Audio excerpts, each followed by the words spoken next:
बिस्मिल्लाहिर्रहमानिर्रहीम। इय्याका नअबुदु व इय्याका नस्तईन। इस वक्त मैं अपने सूबा खैबर पख्तूनख्वा की सारी अवाम से मुखातिब हूँ, उसके बाद इंतज़ामिया से मुखातिब हूँ, अपनी पख्तूनख्वा की पुलिस से मुखातिब हूँ और वफाकी हुकूमत और वाबडा से मुखातिब हूँ। चूँकि हम सिर्फ ये कहते नहीं हैं कि हम मदीना की रियासत की बात करते हैं, बल्कि हम अमल करते हैं। हमारे सूबे के वाजिबात नहीं दिए जा रहे, हमारा नेट हाइडर प्रॉफिट जो है उसके अगर मैं हिसाब लगाऊँ डॉलर्स के रेट के मुताबिक तो अब तक तो इतना पैसा हमारा बनता है कि मेरे ख्याल में जितना इन्होंने बजट पेश किया इफाक का उससे भी ज़्यादा पैसा है। लेकिन चले मैं वो बात नहीं करता, लेकिन उसके अलावा जो हमारे वाजिबात वैसे बन रहे हैं जो कि हमारे CCI से अप्रूव्ड हैं वो तकरीबन 1600 अरब के करीब हैं और वो हमें नहीं मिल रहे। साथ में चूँकि हम मशरे पे सुनना समझ के अमल करते हैं और हमने अमल किया और एक बातचीत की इस हवाले से कि वाबडा के साथ ये मामला कैसे तय होंगे। अल्हम्दुलिल्लाह हमारी बात पे पूरे रहे। हमने उसके बाद बैठ कर सूबे में लोगों को शऊर देकर अपना वो काम शुरू किया और हमने जो एक प्लान बनाया था कि प्लान के मुताबिक हम अपने लोगों को उन एरियाज़ में जहाँ पर बहुत ज़्यादा लॉसेज हैं वहाँ पे सोलर सिस्टम लगा के देंगे। 10 अरब रुपया भी उसके लिए रख लिया, लेकिन जाहिर बात उसमें टाइम लगेगा। इनका भी हमारे साथ एक टाइम लाइन था, मैंने 15 दिन की डेडलाइन दी थी। इनके साथ बैठ के इन्होंने कहा कि जी 1.5 महीना हमें दें ताकि हम इस टाइम में इस सिस्टम को ज़रा हम देखें और आपका ताउन का हमें ज़रूरत है। तो हमने उसे ताउन किया, लेकिन जैसे ये मैंडेट चोरी करके झूठ की बुनियाद पर बैठे हुए हैं, उसी तरह झूठ, फ्रॉड और बेशर्मी वो ये जो मैंडेट चोर हुकूमत है इसमें कूट कूट कर भरी हुई है। तो अब चूँकि वो इनका वो टाइम लाइन ख़त्म हो गया, ख़त्म होने पे मैंने अपना फ़र्ज़ पूरा किया और मैंने वफाकी मिनिस्टर अवैस लगारी को मैसेज भी किया और मैंने उसको कॉल भी की, लेकिन उसने मुझे जवाब नहीं दिया। तो इसका मतलब है कि आप भी आज़ाद और हम भी आज़ाद। अब बात आ गई, मेरा पैगाम जो है इसको आवाम ने सुनना है, इसको आपने प्रोपेगेट भी करना है अभी फ़ौरन, ताकि मेरे सारे पार्लियामेंटेरियन और सारे जिम्मेदारान हैं पार्टी के उन तक ये पहुँच जाए। और जो मैं कह रहा हूँ उसी पॉलिसी के मुताबिक ही काम करना है, उसके बगैर भी काम नहीं करना। क्योंकि अगर मेरी ज़बान से निकली हुई बात पे उसी तरह अमल होगा तो कल को चूँकि मैं आपका नुमाइंदा हूँ, इस सूबे में इमरान खान की हुकूमत है, आपका मैंडेट है, आपका वोट है, तो आपकी भी इज़्ज़त रहेगी और हमारी भी इज़्ज़त रहेगी। किसी ने भी वाबडा के किसी असासे को नुकसान नहीं पहुँचाना, क्योंकि ये हमारा असासा है और हमारे टैक्स के पैसे से बना हुआ है। जिम्मेदारान और पार्लियामेंटेरियन ये जाएंगे और जैसे इन्होंने कहा था कि जी 22 घंटे जहाँ पे लोड शेडिंग है वहाँ पे 18 घंटे की जाएगी, इन्होंने उस पर अमल नहीं किया। फोर्स और शेडिंग का वादा किया था, उस पर भी इन्होंने अमल नहीं किया। तो अब मैं यहाँ पे ऐलान कर रहा हूँ कि 12 घंटे से ज़्यादा लोड शेडिंग किसी फीडर पर भी नहीं होगी। तमाम पार्लियामेंटेरियन, आपको अवाम ने वोट दिया और आपके साथ अवाम ने गैरत भी की है, गैरत के साथ वोट दिया है, वोट भी दिया है और गैरत भी की है। और अब हमने गैरत करनी है इनके साथ और आप लोगों ने 12 घंटे से ज़्यादा लोड शेडिंग जहाँ पर भी है खुद बैठ कर चौकीदारी करनी है और ख़ुद बैठ कर आपने इंश्योर करना है कि 12 घंटे ज़्यादा लोड शेडिंग कहीं पर भी नहीं होगी। इसके अलावा दूसरे नीचे लोड शेडिंग का शेड्यूल आ रहा है वो वैसे ही चलेगा। अब मैं अपनी पुलिस को मुखातिब हूँ, मैंने आई साहब को बड़ा क्लियरली बता दिया रात को कि किसी भी बंदे के ऊपर पख्तूनख्वा की पुलिस वाबडा के कहने पे कोई FIR नहीं करेगी।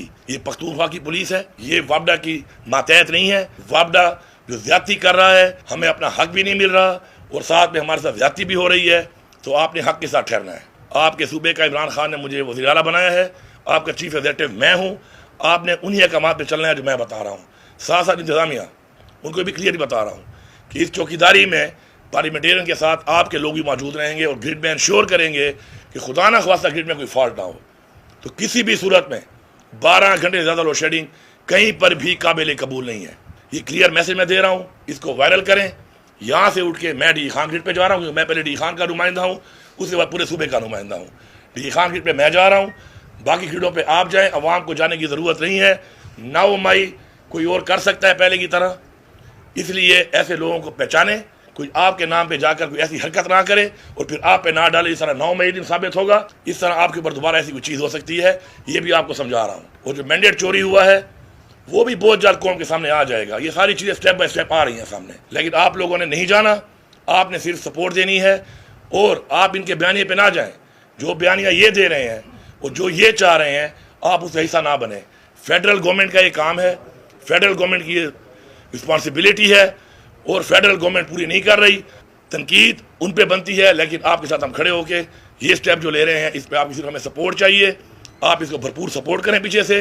फ्रंट पे सीना पहले मेरा आगे होगा क्योंकि मैं वज़ीर आला हूँ और उसके बाद आपके उस मेंबर का जो आपका पार्लियामेंटेरियन है उसका आगे होगा। आपके उस नुमाइंदे का तरीके इंसाफ के, जिसको आपने वोट दिया, चाहे उसका वोट चोरी हो गया, फिर भी वो फॉर्म 47 वाले अपना काम करेंगे, क्योंकि उनमें ना गैरत है ना उनमें शर्म है। तो हमारे वाले ही उसको संभालेंगे, आपने फिर सपोर्ट देनी है, बाकी सीने हमारे आगे होंगे।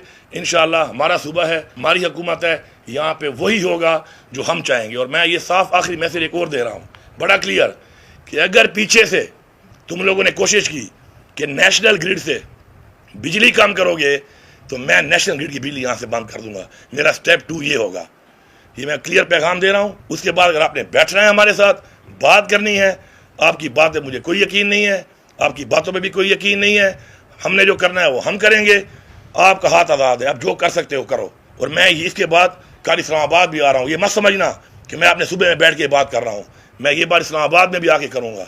आखिरी पैगाम, शहबाज शरीफ आपको, आपने मुझे फ़ोन किया कि आपको IMF में सूबे की सपोर्ट चाहिए, मुझे सूबे का पहले पैसा चाहिए जो आपने देना है, वरना मैं IMF को क्लियरली बताऊंगा कि ये पैसा हमारे नाम पे लेते हैं, टैक्स हमारे लोगों पे डालते हैं, हमने टैक्स फ्री बजट दिया, टैक्स में छूट दी, और आपने जो लॉलीपॉप देकर ये टैक्स लगाया है इतना ज़्यादा, जिसमें आपने हमारे पे तो बोझ डाला 25% हम तनख्वाह देंगे, लेकिन ये तनख्वाह मेरी आवाम की, मेरे सरकारी एहलकार की जेब में नहीं जा रही, ये उनसे आप दोबारा निकाल के अपनी जेब में डाल रहे हैं।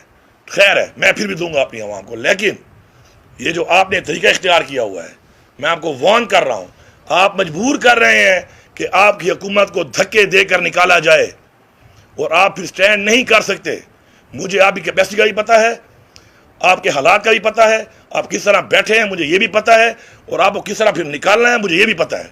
फिर ये स्टेप बाय स्टेप मैं सारे काम करूँगा, फिर आप बर्दाश्त नहीं कर सकोगे, फिर आपकी चीखें निकलेंगी, और आपको लाने वाले भी आपको नहीं बचा सकते, क्योंकि उनके भी आपके साथ खड़े होकर चीखें निकल चुकी हैं, क्योंकि उन पर तनकीद ज़्यादा हो रही है आपसे, क्योंकि आप लोगों ने वोट ही नहीं दिया, सारी तनकीद उन पर हो रही है। उनको भी पैगाम है, आपको भी पैगाम है कि बस मैंने अपना फ़र्ज पूरा कर लिया बहैसियत मुसलमान, मैंने एक बात की, ज़बान दी, मैं उस पर खड़ा रहा, आपने जो उस ज़बान का, आपने अपनी ज़बान का जो पास नहीं रखा, अब भुगतो। इंशाअल्लाह हमने मिल के सूबे का हक भी लेना है, और इंशाअल्लाह हमें हक लेने से कोई रोक भी नहीं सकता। अब सबका बहुत